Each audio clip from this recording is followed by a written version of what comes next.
જન્મદિવસ પર ખોડલધામના ચેરમેન નરેશ પટેલનું મોટું નિવેદન સામે આવ્યું। ચૂંટણી સમયે વકરેલા પત્રિકા વિવાદને લઈ નરેશ પટેલ બોલ્યા। એક પત્રિકા દ્વારા રાજકીય રીતે ખોડલધામ ડિસ્ટર્બ થાય એવું લાગે છે। કોઈ પણ બાબતમાં ખોડલધામનું નામ મૂકી દેવું યોગ્ય નથી।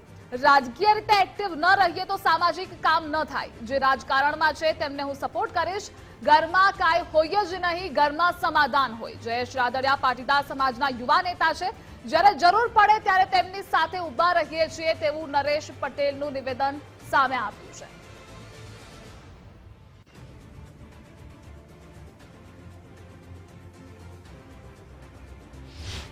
મુખ્ય મુદ્દો તો આ સવા મહિનો જૂનો છે અને પાછું સવા મહિના પછી એક પત્રિકામાં આજે પ્રેસ નોટ બહાર પાડી છે।